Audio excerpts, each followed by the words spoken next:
आला हजरत कहते हैं बेरूपिया था, मदारी, रूप बदल बदल के दिखाया करता था, बादशाहों से इनाम लेता था। एक दिन औरंगजेब आलमगीर के पास आ गया, कहने लगा मैं रूप बदलूंगा, अगर आप पहचान ना सके तो मैं इनाम लूंगा। आपने फरमाया मैं कोई ऐसे वैसा बादशाह नहीं, कहा मुझे धोखा देना मुश्किल है, कहा नहीं मैं रूप बदलूंगा। हजरत औरंगजेब आलमगीर बड़े नेक बादशाह गुजरे, बड़े परहेजगार आदमी, वो बेरूपिया कहने लगा मैं रूप बदलूंगा, आप नहीं पहचान सकेंगे। फरमाया चल जितना तेरे अंदर जोर है लगा ले।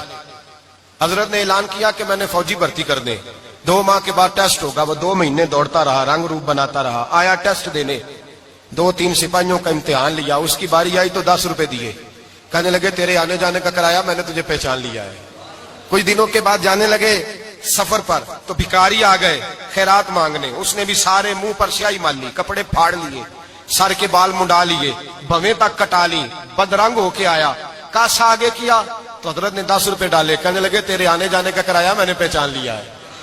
कुछ दिन गुजरे तो टीचर की जरूरत थी, उसने मूछें बड़ी कर ली, दाढ़ी नकली लगा ली, सर पे जिना कैप पहन ली, एक शेरवानी ले ली और हाथ में छड़ी पकड़ के आया, कहने लगा मैं उस्ताद हूं। 2-4 बंदों का इम्तिहान लिया, उसकी बारी आई तो 5 रुपए दिए, 10 रुपए दिए, का तेरा किराया मैंने पहचान लिया। 2 साल गुजर गए, वो जब भी आता हजरत पहचान लेते। एक दिन सफर पे जा रहे थे, बहुत बड़ा लश्कर था, जिहाद करने जा रहे थे औरंगजेब आलमगीर, तो देखा एक पहाड़ी है, पहाड़ी पे लोग जा भी रहे हैं आ भी रहे।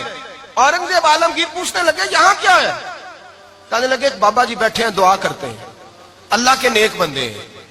औरंगजेब कहने लगे यार पुराने लोग सारे ही अल्लाह वालों को मानते, ये भी मुसीबत आई है जितनी नहीं आई है, सारे लोग ही मानते। कहने लगे जरा मैं दुआ ना करा लूं, अच्छे काम जा रहा हूं।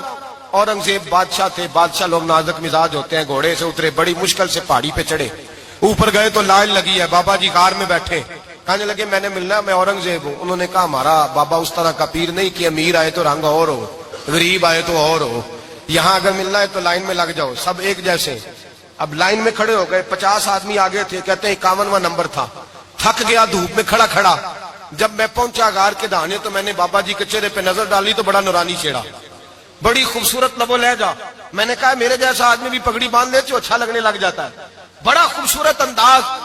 कहते हैं मैं उनके पास अत्ताहियात की हालत में बैठ गया, मैंने कहा हुजूर मैं जा रहा हूं जिहाद करने, दुआ करना। बुजुर्गों ने हाथ उठाए, अल्लाह इसकी मदद फरमा, दीन को गलबा अता फरमा, इसे दीन का सच्चा पक्का सिपाही बना। फिर थपकी दी, 2-4 नसीहतें भी कर डाली, देखना जुल्म न करना, ज्यादती न करना, जब तू जीत फखर न करना, गुरूर न करना, नसीहतें भी कर दी। कहते अब जब मैं उठा तो 2-4 दिनार बतौरे नजराना मुसल्ले के नीचे रखे, और उल्टे कदम जब मैं गार से उतरा उन्होंने रुमाल झाड़ा और उठ के खड़े हो गए, कहने लगे आज नहीं तूने पहचाना, आज नहीं तूने पहचाना, मेरा इनाम बनता है, आज नहीं पहचाना, ला पैसे। औरंगजेब कहने लगा यार तूने हद कर दी, कहां चढ़ा कहां खड़ा रहा, धूप में थक गया, कमाल कर दी भाई तूने, बता तू क्या लेगा, अब तो देख जल्दी बता, अब कितने लोग पीछे धूप में खड़े हैं, लश्कर सारा खड़ा है, क्या लेगा। उसने कहा सबसे कीमती हीरे वो हैं जो तेरे सर के ताज में लगे हुए हैं, मुझे तेरा ताज चाहिए।